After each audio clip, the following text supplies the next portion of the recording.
Welcome to One Word Stories. My name is Joanna Zell, and I'm really happy to open the episode 28. And my precious guest today is a narrative coach, and not only the narrative coach, the creator of the narrative coaching approach, the book author with the same title, The Narrative Coaching, David Drake, Dr. David Drake. Welcome. Thank you, Joanna. I found my way into coaching about 25 years ago. There wasn't a lot of literature yet, so kind of having to put together your own sort of approach, which actually worked well for me. So I was able to draw from a couple of degrees in sociology, but as I started to put things together, I was not really finding a lot of what coaching was already becoming was very different than I understood coaching to be. And so I was sharing about my time in Latin America, working on with base communities and others. And part of their fundamental idea from Paulo Freire was that rather than imposing stories on people, you help them discover their own stories and then compare that to other material or ideas. And so the whole really putting the client first in a true deep sense, not even imagining imposing coaching on someone, but using your coaching knowledge to help them make sense of their own stories as they're forming them and telling them. And then as a second part of that, I had to work for a number of years as a grief counselor, crisis intervention counselor, and a hospital chaplain even for a while. And I started to realize that a lot of what I observed about how people actually changed or matured or moved through things like loss really didn't match the kind of linear Western view of these kind of things. And that the most ancient of the story traditions are circular in nature, not linear. And so I started to realize that kind of working with a field or the space in which someone's trying to tell their story is really important. And then I sort of brought in Jung to realize that the dreams we tell at night have the same function as the stories we tell during the day. They're our psyche, our soul, whatever word you want to use, trying to figure something out. So like when our clients are telling us something, they're sharing an experience, a story about an experience. They're making up that story as they go in that context. Yeah. And so they're often, some of that's conscious and intentional, a lot of it's not. And so in narrative coaching, we're helping people to just stay present to the story, watch what's trying to emerge, what the story is trying to get our attention around, help the client notice themselves, because the storytelling is also, and their body is also communicating a whole other layer of the story. And often the words and the body don't go together, which is a really interesting place to explore. And so for me, narrative coaching was really born to make space for some very different perspectives about coaching that I just wasn't finding anywhere else. And just felt like it was more organic, natural, human in terms of how people actually live and talk. So yeah, and the rest was history. Yeah. It brings me to one more question that is driven by curiosity. Were you actually surrounded by stories when you were growing up? I not so much in my family, but when I was a young kid, I won the prize each year for most books read. Okay. I was quieter then, and probably some would describe me as fun but shy. But I loved books. I loved to be. I grew up in an area that's now Silicon Valley in California, but back then it was more orchards and it was a quieter way to live. And so I love time outdoors, and I love reading because you could go places in your mind and imagine being a pirate or an adventurer or a queen or king. And so I learned a lot about human dynamics by reading just tons of literature for a long time. In my early career, we were working a lot with stories, with mythologies. And I just found that people naturally talk in stories. Yeah. And that they often communicate way more than they realize in their own stories. And oftentimes there's usually a seed of something they're trying to figure out, which keeps sneaking into the story. It's a lot of what we teach our coaches to do is listen for what's not being said. Yeah, thank you, because this is really this, so to say, beyond storytelling approach. Yes. Yeah, that it's No. not so much about techniques. It's not so much about, I don't know, keeping working only with the hero's journey or only with Right. archetypes, as you have just mentioned, Young, but really about this very, very attentive application of storytelling approach. Yeah, you cannot Yeah. really say it's about methods, about tools. It's much, much No. deeper, isn't it? Yeah, very much so. And I think one of the big things for coaching that we've been a long advocate for is that sometimes coaching gets overly focused on the individual, Mm, which is, I mean, it's true. They're our client or the team is the client, but the research would suggest that, like in workplaces, the biggest barrier to higher performance is not the people, it's the organization. yeah, And then you see this like with the Me Too movement, the Black Lives Matters movement, these people trying to raise, and even the gay and lesbian community, that whole spectrum of communities, they're all basically one of what I understand them to be after, which I think is so vital, is looking about the power of collective stories yeah, to either diminish people or raise them up. And so coaching often focuses, I think, too much on the individual and doesn't pay attention to their environment or the collective narratives that impact them or restrict them, and so we've tried to, through different things I've written over the years, trying to bring, going back to my sociology degree, a social perspective mm, to individual story work. And I yeah, think because otherwise, and you see this now, and we have a number of colleagues in common, and we've been organizing a series of conversations about trying to rescue storytelling from itself, because it's become it got because it's hijacked, become, definitely.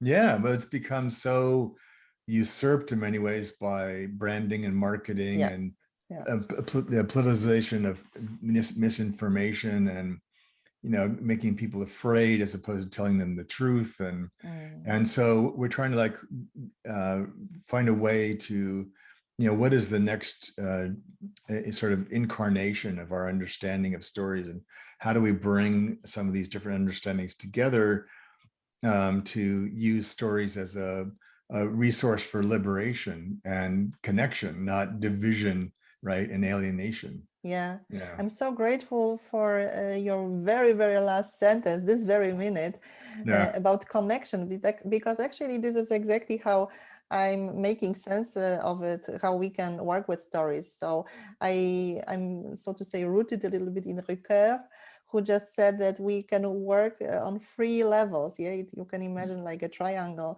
the Yeah. individual level, of course, and this is what is the emphasis of the coaching. And I'm so grateful that you are saying, hey, open your eyes and ears to much more. So this Yeah. cultural context, and this is this collective context. What are the dominant stories? What are the stories Yeah. that want to be told?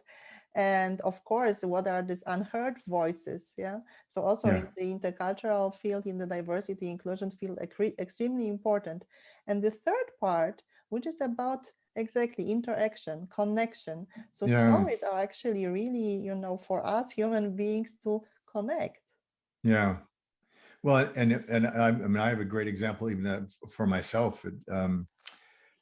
I'm not sure we would have narrative coaching, or certainly not narrative coaching as it is now, if I had been successful with my PhD the first time. So who do we have to thank for not successing? A woman named Monica.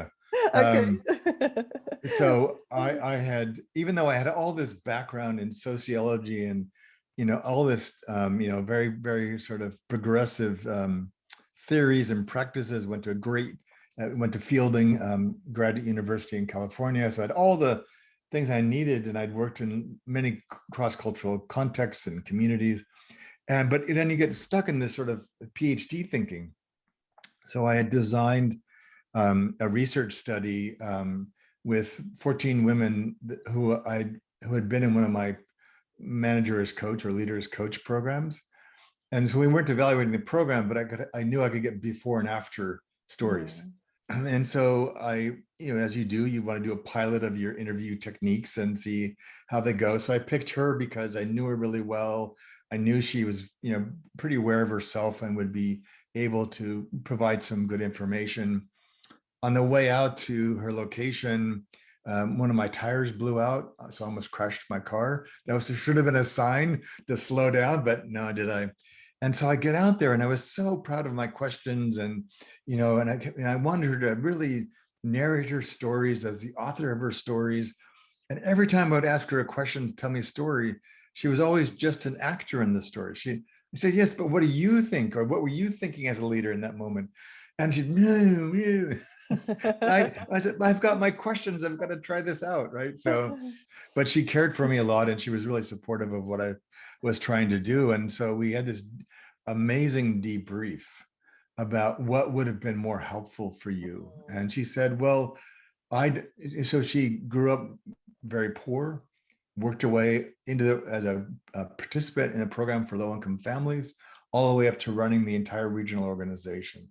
Mm. But as a woman who society marginalizes because of her job, works with kids, we don't really value working with kids that much, unfortunately, who'd grown up poor, was a government employee, all these different factors were really making it such that her normative style of creating a story was almost in a second person. Yeah. It's not I, it's we or they. Mm. Um, and in our culture, we often judge that, right? Well, no, what do you want? Yeah. And which Yeah. was where I got stuck because I was so caught up in my questions. And so I said, I'd like another chance. I'd like a do-over. Yeah. So I Yeah. went back and I rewrote all the questions of her as an actor in her stories. And then a lot of the same stories came as they were told the first time. But now I was receiving them because my questions matched her. And I actually did some free coaching in the middle of one of the questions because there was a really opportune learning moment for her. And what I said before about I'm not sure narrative coaching would be what it was, if she had just complied and gone along with my original questions, I would have had decent data and I would have, had a decent PhD. But by being forced to put her in her own, let her be in her own place in her own stories and let that be what it needs to be for her, it just cemented for me the powerful commitment to meet clients exactly where they are, to Mm. not judge their stories, to help them not judge themselves, and to realize that if we just trust the stories, everything will become present in time. Mm. And that to assume that somebody can become a first person author of their stories presumes lots of privilege that a Yeah. lot of people don't feel Yeah. or have been discounted for. So for me, it was a complete surrendering of my role as the white male interviewer and Mm. letting the stories speak for themselves. And then she was sort of like, it's like they were the waves and she was surfing the waves of her own stories. And I got amazing information out of this. And then that's what created a diagram out of that. And then the diagrams you see in the narrative coaching book largely stemmed from that failed and then resurrected interview. Yeah. Yeah. Amazing Yeah, story behind. Wow. yeah. Yeah, when I listen to this story, it's very, very powerful. Of course, I'm aware of the fact that we listen through the perspective of our cultural, so to say, backpack Yeah. and also our own experiences. And it's not so much about not being able to say it was my accomplishment or it was my achievement. It's not so much the case, but much more about the modesty in my Mhm. case. So I came from Poland to Germany 20 years ago, and it took me really a while to yes, just realize that this kind of modesty I'm so much into won't bring me any further. No. Yeah. So it's a little bit different example, of course, because here you were just describing this I and we approach. Mhm. Yes, so identifying with the group and really this group achievement. However, in Poland, it wasn't so much about the group achievement; it was just in general a no-go to show off. yeah, and Yeah. really to have a spotlight on Yeah. ourselves. So you know, I just wanted to share with you because it Yeah. came to my head immediately when you said that you needed to rewind the situation, so to Yeah. say, and to debrief in the middle, and that it Yeah. was such an enrichment because sometimes just because of this intercultural issue, there might be kind of misunderstandings in the room, even Yeah. if we are really practicing experienced coaches. Yeah. Yeah. I mean, I saw that I was doing a workshop for a big company in the States and with their HR leadership. There were a couple of women of color that were young and kind of new in their career as leaders. And so we were talking about certain things. And one of them really wonderfully started engaging me and said, well, I don't feel I have enough confidence or Mhm. status to be able to say those things. Mm, And so then we started saying, well, what could you say? What do you feel comfortable saying? mm, And then I engaged some of the older, more experienced women in the group, and even one of the men say, "How could you help her take the next steps and create more safety for her?" And so we created this like in the moment dialogue with all of them. But I really appreciated her honesty to say, "I'd really like to be able to say these things, but I don't feel I'm able to yet." And so again, we're not saying in a coaching way that you should be a certain way. It's just an awareness of where are you now, what is true about that, and where would you like to go from here? Because the reality was, through my revised research approach and the evolution of narrative coaching, she did find her way, this woman, to a greater sense of authorship. yeah, But it wasn't through the front door; it was through a side door. yeah. And Mm, she discovered herself in reflecting on how she was showing up in her own stories through the eyes of other characters. mm. And then what she did about that, and if she liked what she did about that, and if she didn't, how would she need to tell her story about herself differently to be able to show up in a new way? Wow. Yeah. Yeah. You talk about the coaching process with so much passion, you know. I'm really grateful also for your emphasis on psychological safety. Of course, this Mhm. is, just the conditio sine qua non. Nevertheless, for us as coaches, what is actually really, really important when we work as narrative coaches? Hmm. So I think a lot of it for me is, many of our students are taught in coaching schools and whatnot to, have a lot of powerful questions to ask. And then that can be helpful, but we kind of work, again, like I've said before, the other way around. Of our primary job is just to pay attention. Like, Mm, what are we noticing, sensing, feeling about what's happening, what's trying to emerge? And rather than have, as I tell students, if you stopped talking and the conversation ends, it means you're too much in charge of the conversation. The conversation should develop its own momentum because it's largely driven by the client, and you're just reflecting and maybe guiding or whatever. But so for me, one of the main things in narrative coaching is to trust silence, to allow ourselves to be present, to hold this space and notice what's trying to emerge. Where's the story trying to go? What's it wanting us to pay more attention to? What's it opening up for the client if they'll pay attention? And then having the courage to kind of step into those moments where that becomes available. And so, like when I'm coaching, I have no idea what's coming next, mm, nor do I care because we don't know yet. It's like it's all present, but we only can see so much.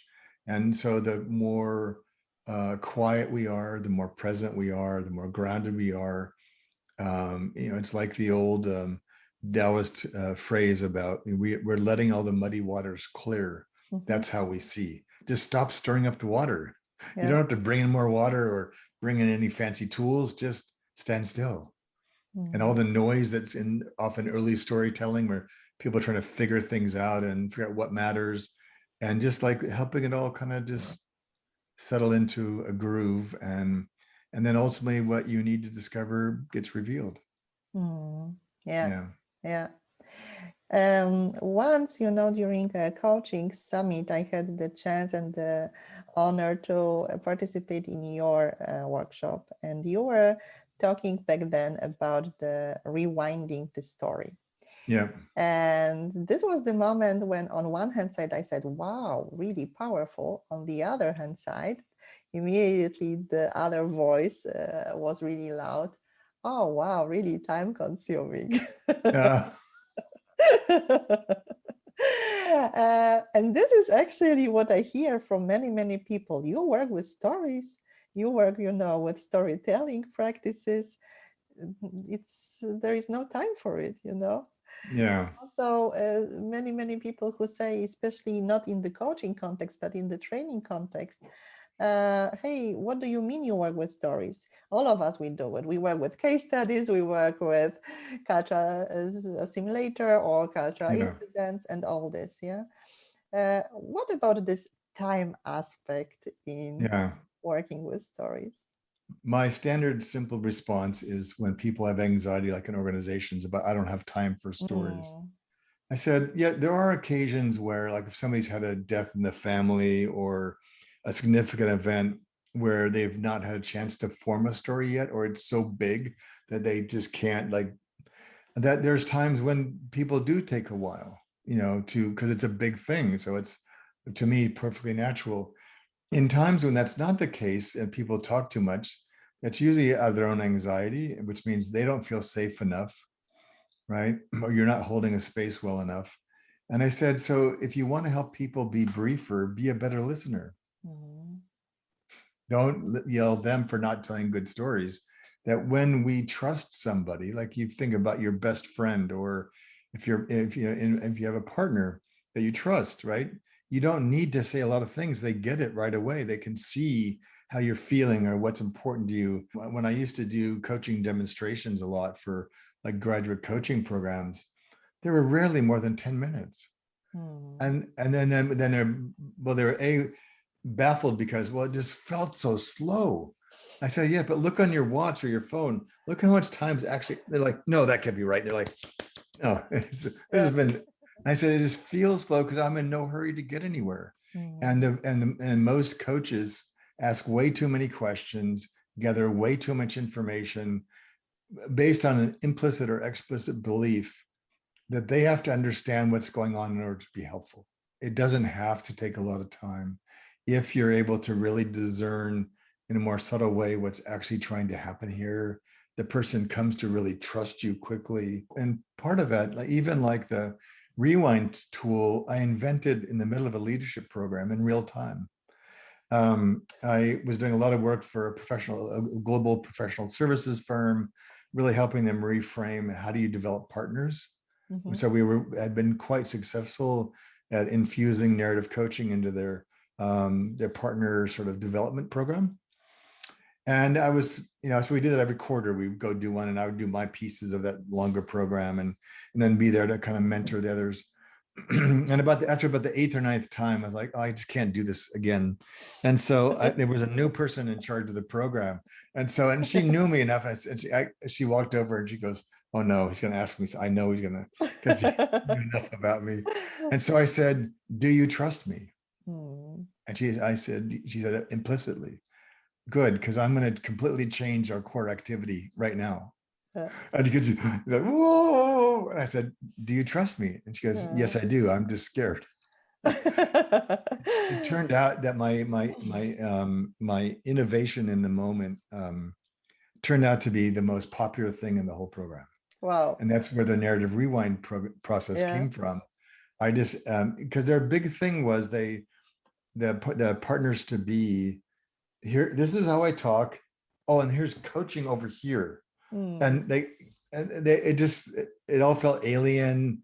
And then, well, how do I do my job if I'm coaching? And I said, coaching is just a natural human conversation with an mm. intent.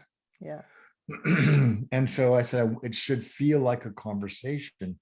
So rather than trying to teach them how to have meaningful conversations, all I did was I just paired them up.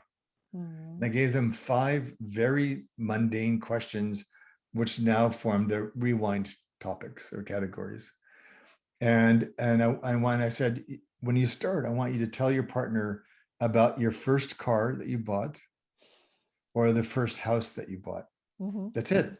And they're like, what, this is about leadership. And I said, do you trust me? And they go, yes, we do.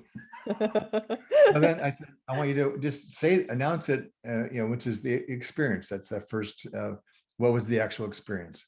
And then I said, I want you to walk and then stop and then turn and just answer. And they had a little cheat sheet with the questions, each of which was one of those 5 elements of the rewind process. Mm-hmm.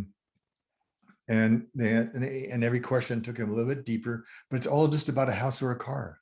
Mm. By the end, we had people in tears. We had people like had become best friends. And they're like, how did this, like, we didn't even talk about anything significant. How did we get to this place? And it was because, well, you were focused, you were with someone else, you were in a trusting space, you were being asked questions that you felt safe and prepared to answer. Yeah. And you were just deepening your own conversation, as opposed to answering my questions, as part of my construct or my practice. These are just basic human questions about what was the story you were telling yourself when you bought your first car, and et cetera. And there's a pivoting point in both that process and the rewind around identity.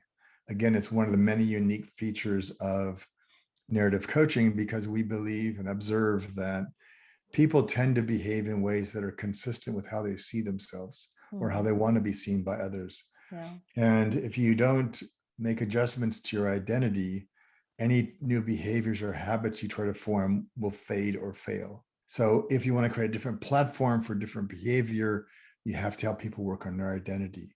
Some of my most potent coaching sessions have been around started around the most innocuous topics, but they became metaphors or symbols of the bigger issues for the person. The example I often use in my classes is a woman who completely reframed her relationship with her brother, retired, and moved to a different country because of a bush she saw outside the window when I was coaching her. Wow. We use characters a lot because when you ask people directly to look inside themselves, that's difficult for a lot of people, especially in workplaces. So people are going to naturally project anyway. So we just take advantage of that. Yeah. We know that they're projecting parts of themselves, particularly parts they don't like or are uncomfortable with, on other characters or people, objects, metaphors.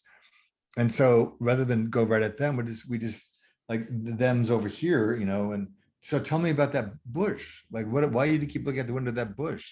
Well, I'm just always so amazed. It makes these beautiful orange flowers in winter. There's snow on the ground and it's flowering. Yeah. And I said, well, interesting. So rather than like leap in a linear way and draw an immediate association to her, I just said, well, tell me some more about that. And so they're beginning to explore themselves out here where it's safer. And then you're slowly bringing that into them, like, oh, it's like me. I'm in the winter of my life, right? Well, how can I flower now in the winter of my life? Oh, I've had a great career, but I don't want to work as much anymore. And my partner and I actually prefer a warmer climate. Yeah. So they moved to a warmer climate and started a whole different life. It wasn't caused by the bush, but the bush represents a part of a nascent story that was forming in her that she couldn't quite figure out yet. And she tried doing all kinds of planning tools and things and was getting nowhere. And so we just ran with the metaphor of her, of this completely random experience. She just kept looking at the window. Every time I asked her a question about her future, she looked out the window. And so finally I just said, what's out the window? Like, what do you keep looking at? And I don't know what's there. I don't know where the conversation is going to go. But that was a piece of her that needed to be in the room, and came courtesy of the bush. Yeah. Yeah. When I hear to this description, I immediately have to think of Sohail Inayatullah, who actually says, change the metaphor, change the story, and the reality will change. Yeah. Yeah. So really, sometimes, as you have just described, it's more about being here and now for the person, and think to the list of questions. I mean, not no. in general. This is Yeah. the attitude, the mindset, but also the heart set. Yeah? So Yeah. that you have this bird perspective, what's Yeah. going on not only with the person, but also what's going on between both of us, a coach and the Yes. client. Yeah. And also what's going on with me as a coach in this moment. And yeah, Right. all this Right. flying around. Yeah. Yeah. Yeah. So I tell our students, it's good to know a lot about human behavior and about coaching, but because it gives you resources other people don't have. But I said, my advice to you is just keep all that in your back pocket, Hmm. Yeah. and then only pull out the few things you might need, and the rest of the time just pay attention. If if you've got like your, I don't have one nearby, but if you have your like your whole binder and like, okay, now I think they need question 47 would be Yeah. good right now.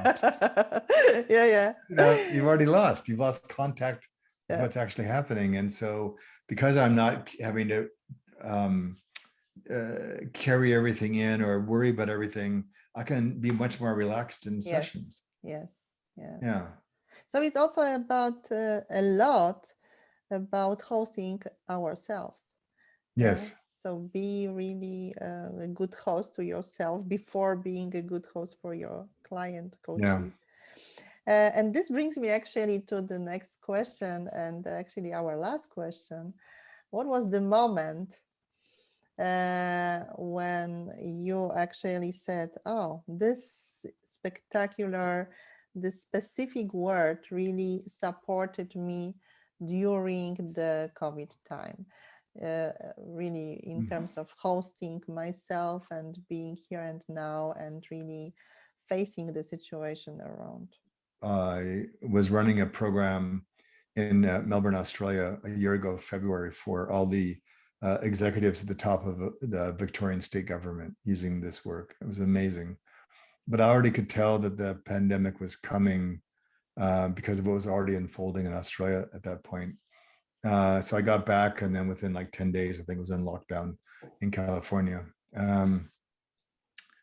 But then in the early days, we didn't quite know what was going on, and our president at the time was totally unhelpful in that space. So it took us longer to kind of figure things out. But um, one of the things I think was really difficult for me and for many others was the loss of reference points. So I went from flying 100,000 miles a year to zero. I Mm, went from having clients and friends and retreats and things in Europe and in Australasia, and they were all gone overnight. Um, and so it was kind of a disorienting, but I knew I wanted to move. I was sort of finishing some things in California. I did a lot of things, but to your point, what really helped me was, again, I let go of thinking I've got to think about this and I've got to move towards a decision and I go find where I need to be, where I just stopped and started to just sit with the story of the unknown. And so I changed the question from where am I supposed to go to what do I need most right now, which is one of mm, our fundamental narrative. It's probably our most important narrative coaching question. What does this person need most right now? And what I realized right now was that I needed most, especially or exaggerated by the pandemic, was sometimes for some self-care. I've been through a big, both good and bad time. And I just needed to kind of rest, kind of regroup. We were already had started to move our business online anyway, so we're lucky that way. So, but that's going to need a lot of my attention. And so I came back here to Portland, Oregon, because that's where I lived for a long time. I have friends I've known for 30 plus years. And I don't think I'll stay here, but I said, I can go be amongst my tribe and places I know and love. Because what I realized is that I can't know yet where to go. And that's fine. So I've been here for 4 months, 5 months, and it's fulfilling that purpose really well. And so I think one of the invitations from a story perspective in these times when we're losing a lot of our familiar anchors or reference points is to start asking ourselves different questions than the ones that were based on presumptions of the pre-COVID world. And and for a lot of our students, it's really a lot of it revolves around self-care, reorganizing priorities, paying more close attention to relationships. But it's when I flipped the question away from where do I go to what do I need, that everything became much simpler. Thank you. Thank you. What is the one word that was actually very supportive for you in this tough time? So moment became important because I feel like, it's sort of as sort of this joke I was making, because I moved, I was going to move, I created new business cards. I said, but what do I put on my business card? Like, what do I do? And I need a business card about this big to describe what I do with my clients. And so I started to realize we're in this sort of what I called a post-professional world, where any one of our titles is no longer adequate to describe the complexity our clients face, the integrative nature of how we need to work with them. And so what I realized was that when I took all this together, it was basically equipping people, practitioners, to trust themselves, to show up in the moment, whatever that moment is, whether it's planned or unplanned, in the kitchen or in a corporate boardroom. What is this moment asking of us? How do I bring out the best of that moment? What do I need to bring to that moment? I no longer can separate coaching and life. I am who I am. That's my greatest gift. And I don't even call myself a coach anymore, really, unless a client makes me for billing purposes or whatever. I just want to show up as David, right? And I'll bring you everything I have from all the degrees I have, the jobs, so whatever I can offer you, that's what I will. And I've done this for years with major projects for big companies, all the way down to single coaching engagements. I'm morphing myself throughout a session, putting on the hat in a given moment of time, because that's what the person needs the most. It could be a grief counselor, a strategic planner, all kinds of things, all within a few breaths of each other. And so we teach people how to create an integration of all the best of who they are, which is going to be different than for me as it is for you and for our listeners, and say, we no longer can hide in a single silo, because our clients and the world's problems are not in single silos. So why do we have this fantasy that we can show up as a coach and, spread ourselves out that way? So for me, it's just a really exciting time. And we've got some really wonderful pilot projects we're running with major companies now, to use this approach to rethink how they do leadership development, for example. Yeah. Thank you very, very much, because this is exactly what requires rethinking in the first place. Yes. Yeah. So yes, I wish you lots of powerful moments, lots of moments of fulfillment, and lots of moments that enrich also your experience as a person, not as a coach, not as a book author, but as a person. Thank you very, very much for saying yes to One Word Stories. Welcome. For accepting my invitation. Great. Thank you.